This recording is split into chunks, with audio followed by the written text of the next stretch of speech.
नमस्कार दोस्तों। हमारी आयुर्वेदा की लेक्चर सीरीज़ चल रही है और हम इस लेक्चर सीरीज़ में आयुर्वेद का इतिहास पढ़ रहे हैं। आज हमारा दूसरा लेक्चर है और हमें पता है कि हमें आयुर्वेद का ज्ञान, आयुर्वेद के जो ग्रंथ हैं, आयुर्वेद की जो बुक्स हैं, उनसे होता है। और इन ग्रंथों में जो सबसे महत्वपूर्ण ग्रंथ है वो है चरक संहिता। तो आज हम इस चरक संहिता के इतिहास को देखेंगे। जब हम किसी चीज़ का इतिहास पढ़ते हैं तो हम ये देखते हैं कि वो चीज़ कब बनी है, कैसे बनी है और आगे चलकर उसमें कौन कौन से बदलाव आए हैं।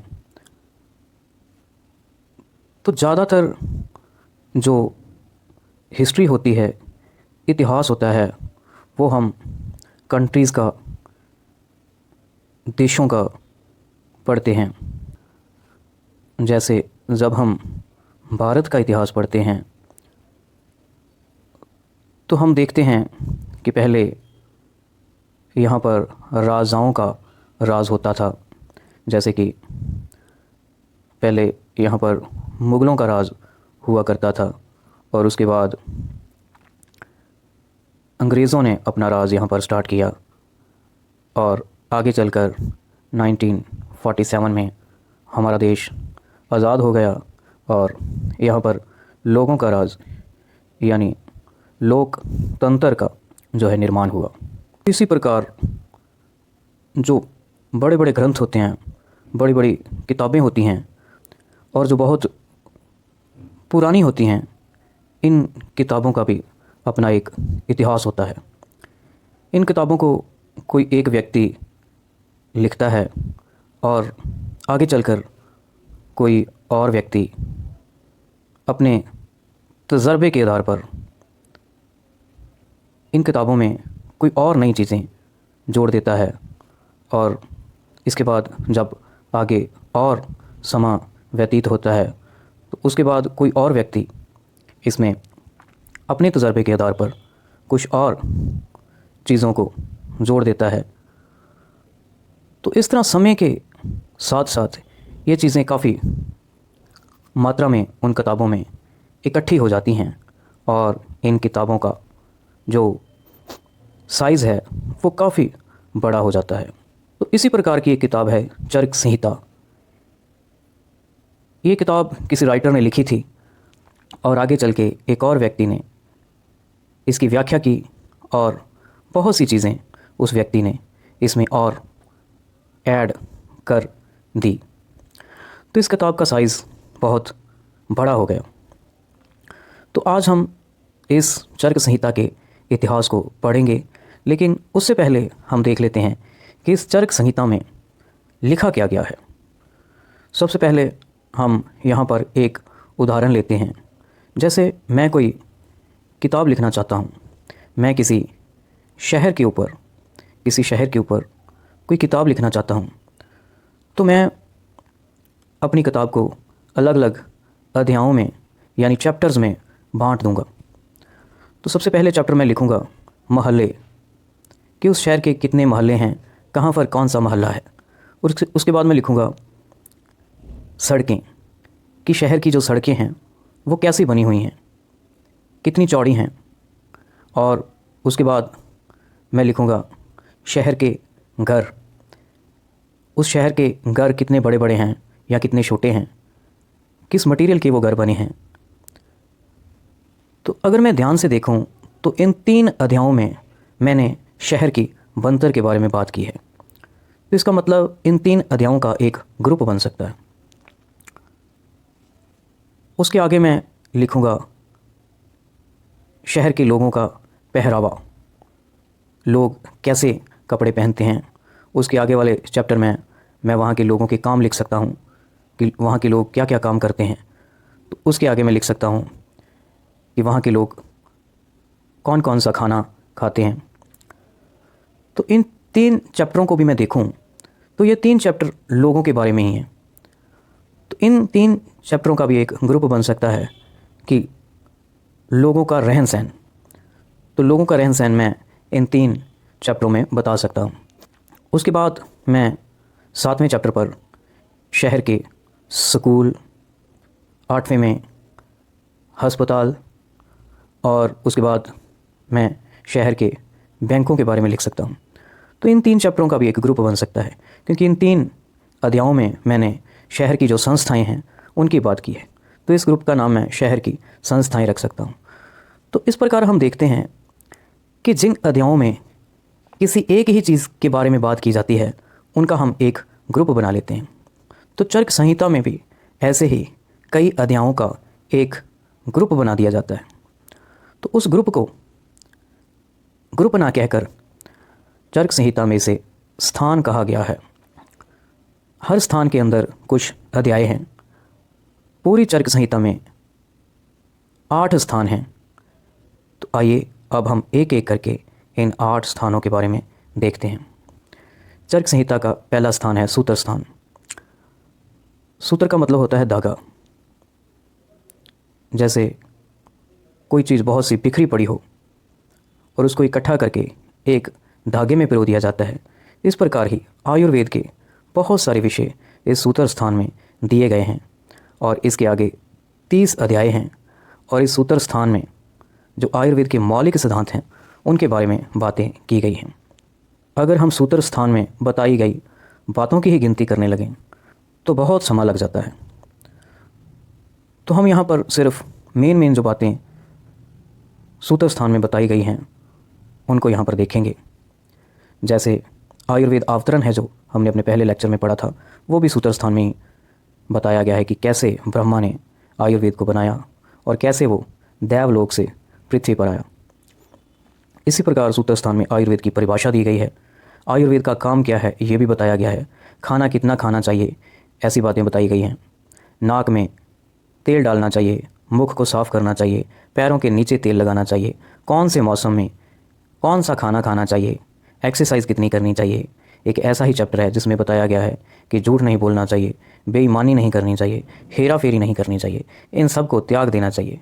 व्यक्ति की जो विभिन्न प्रकार की इच्छा होती है उन इच्छाओं के बारे में भी सूत्र स्थान में बताया गया है।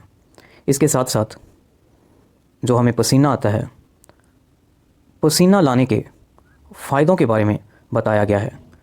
कौन सी विधियां हैं जिससे हम पसीना ला सकते हैं, उन विभिन्न प्रकार की विधियों का यहाँ पर वर्णन हमें मिलता है। दही के कितने भेद हैं, जो दही दूध से बनता है उस दही के कितने भेद हैं, शराब के कितने भेद हैं, दूध के कितने भेद हैं, ये सारी बातें या इस प्रकार की बातें हैं जो सूत्र स्थान में बताई गई हैं। तो इस स्थान में आयुर्वेद के जो मौलिक सिद्धांत हैं उनका वर्णन किया गया है। चरक संहिता का जो दूसरा स्थान है उसका नाम निदान स्थान है। निदान स्थान में टोटल 8 अध्याय हैं। निदान का मतलब होता है रोगों के कारण। रोगों के कारण, जैसे हमने देखा था कि हेतु को भी रोगों के कारण कहा जाता है, इसी प्रकार निदान को भी रोगों के कारण कहा जाता है। तो निदान स्थान में कुछ बीमारियों के कारण बताए गए हैं। जैसे बुखार के क्या कारण हैं,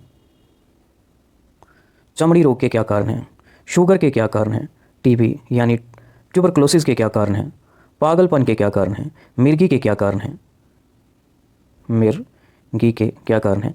ऐसी जो बातें हैं वो निदान स्थान में बताई गई हैं।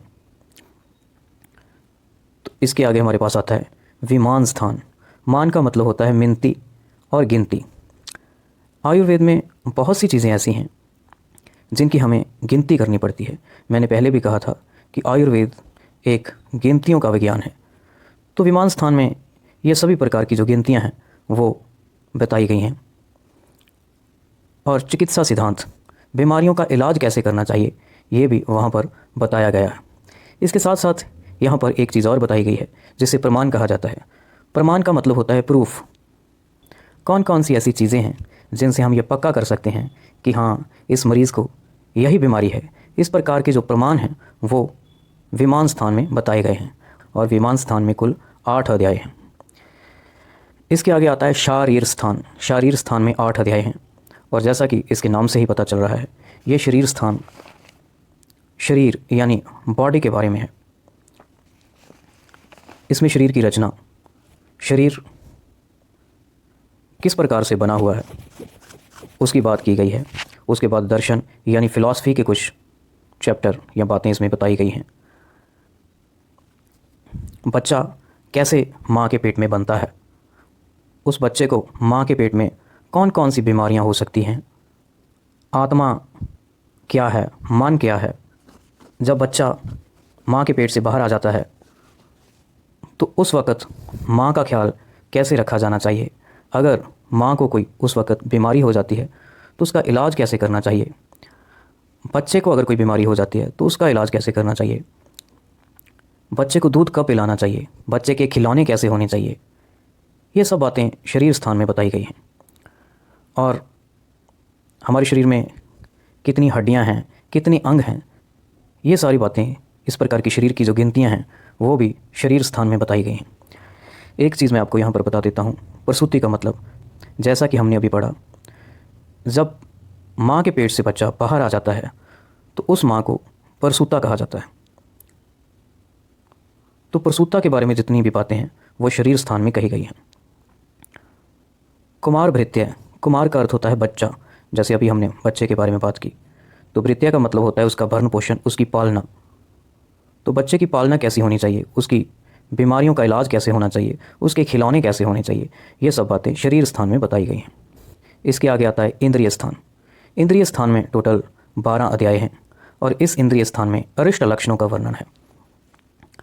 जब कोई व्यक्ति बीमार हो जाए और उसके अंदर कुछ इस प्रकार के लक्षण पैदा हो जाते हैं कि जिनको देखकर डॉक्टर बता देता है कि ये व्यक्ति अब बचेगा नहीं, तो वो लक्षण जिनसे डॉक्टर को ये पता चलता है कि ये व्यक्ति अब बचेगा नहीं, ये मर जाएगा, उन लक्षणों को अरिष्ट लक्षण कहा जाता है। जैसे कोई टीबी का मरीज़ हो और उसका मुख है जो काफ़ी काला हो गया हो, तो डॉक्टर उसको देखकर कहेगा कि अब इसका जितना मर्ज़ी हम इलाज कर लें ये नहीं बचेगा। तो ये काला फेस है जो, इसको ही हम अरिष्ट कहते हैं। अरिष्टों के बारे में आगे हम जब पढ़ेंगे तो और डिटेल से इन सब चीज़ों के बारे में हम पढ़ेंगे। इसके बाद आता है चिकित्सा स्थान। चिकित्सा स्थान में टोटल 30 अध्याय हैं और जैसा कि इसके नाम से ही क्लियर है, और चिकित्सा स्थान में बीमारियों के इलाज के बारे में बताया गया है कि कौन सी बीमारी में कौन सी औषधि मतलब मेडिसिन देनी है और कैसे देनी है, ये सब कुछ चिकित्सा स्थान में बताया गया है। इसके आगे आता है कल्प स्थान। कल्प स्थान में टोटल 12 अध्याय हैं। इस कल्प स्थान में संशोधन के योग बताए गए हैं। सबसे पहले हम पता करते हैं कि संशोधन क्या होता है। इलाज जो होता है वो 2 तरीके का होता है।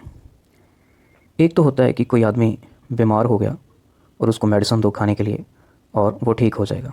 दूसरा होता है कि कोई व्यक्ति बीमार हो गया और जो चीज़ उसको बीमार कर रही है उसको उसके शरीर से बाहर निकाल दो, या तो ऊपर के रास्ते से या नीचे के रास्ते से या फिर उसके खून के रास्ते से, या तो उसको ऐसी मेडिसिन दो कि उसको उल्टी आनी स्टार्ट हो जाए, या फिर उसको ऐसी मेडिसिन दो उसको दस्त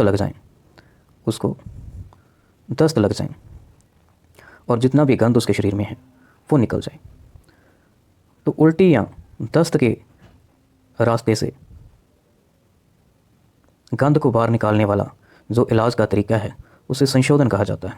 तो कल्प स्थान में संशोधन के योग मतलब संशोधन किन किन मेडिसिन से किया जाता है, किन किन दवाइयों से किया जाता है, उन दवाइयों का वर्णन है जो कल्प स्थान में किया गया। उसके बाद आता है सिद्धि स्थान, जो हमारा 8वां स्थान है और इसमें 12 अध्याय हैं। इसमें संशोधन चिकित्सा का वर्णन है। कल्प स्थान में उन दवाइयों का नाम है जिनसे हम संशोधन करते हैं, और सिद्धि स्थान में संशोधन कैसे किया जाता है, कितनी मात्रा में कौन सी दवाई देनी है और कैसे पता चले कि अच्छे तरीके से संशोधन हो गया है, ये सब कुछ सिद्धि स्थान में बताया गया है। सिद्धि का मतलब होता है जो काम हम करना चाहते हैं वो हो जाए। जैसे हम किसी बीमार व्यक्ति का इलाज करना चाहते हैं, तो अगर वो ठीक हो जाए तो इसका मतलब हमें सिद्धि प्राप्त हो गई। तो सिद्धि स्थान में ऐसी बहुत सी बातें बताई गई हैं जिनको देखकर हमें पता चल जाता है कि हमारा ट्रीटमेंट सही है या गलत है।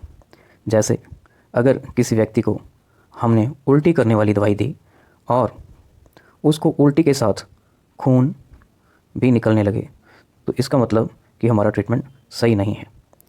या फिर हमने उसको उल्टी की दवाई दी और उसको उल्टी आई नहीं और उसका पेट काफ़ी भारा हो जाए, फूल जाए, तो इसका मतलब भी हमारा ट्रीटमेंट है जो वो सही नहीं है। ऐसी बातें सिद्धि स्थान में बताई गई हैं। परंतु यदि उस व्यक्ति को हम उल्टी की दवाई दें और उसको 2-3 उल्टियाँ आएँ और उसके बाद अपने आप ही उल्टी बंद हो जाए, उसका पेट हल्का हो जाए, उसको भूख लग जाए, तो इसका मतलब हमारा जो ट्रीटमेंट है वो बिल्कुल सही है। तो ये पता करना लक्षणों को देखकर कि ट्रीटमेंट सही है या नहीं सही है, इस चीज़ का जो ज्ञान है हमें सिद्धि स्थान में बताया गया। तो इस प्रकार हमने मोटा मोटा ये देखने की कोशिश की कि चरक संहिता की जो किताब है वो कितने भागों में बंटी हुई है, वो कितने भागों में डिवाइड की गई है और उन स्थानों के आगे और कितने कितने पार्ट हैं। तो पूरी चरक संहिता के अगर हम अध्यायों को जोड़ें, जो 8 स्थान हैं उनके सभी अध्यायों को जोड़ लें, तो कुल अध्याय 120 बनते हैं। चरक संहिता में कुल 1949 जो हैं वो दवाइयों के योग दिए गए हैं। योगों का मतलब कोई एक दवाई नहीं होता। जैसे किसी आदमी को हमने केला और शहद मिक्स करके दिया तो वो आदमी काफ़ी ताकतवर बन जाएगा। तो एक से ज़्यादा चीज़ों को मिलाकर अगर कोई मेडिसिन दवाई बनाई जाती है तो उसको आयुर्वेद में योग कहा जाता है। तो पूरी चरक संहिता में 1949 योग दिए गए हैं। इसी प्रकार पूरी चरक संहिता के 12,000 श्लोक हैं, जिनमें से 9,498 श्लोक ही हमें मिलते हैं जो आज की चरक संहिता है उसमें। लेकिन उसमें जब हम चरक संहिता को पढ़ना शुरू करते हैं तो उसमें लिखा हुआ है कि इसमें कुल 12,000 श्लोक हैं। तो हो सकता है कि पहले चरक संहिता में 12,000 श्लोक ही हों, लेकिन समय के साथ साथ उसके कुछ श्लोक नष्ट हो गए हों, मतलब कुछ पेज फट गए हों और वो श्लोक हमें अब ना मिलते हों। तो आज की जो हमारी चरक संहिता है उसमें 9,498 श्लोक हमें मिलते हैं। तो आज का अपना जो लेक्चर है वो हम यहाँ पर ही समाप्त करते हैं। तो इसके बाद हम एक नए लेक्चर में मिलेंगे। तब तक के लिए थैंक यू वेरी मच।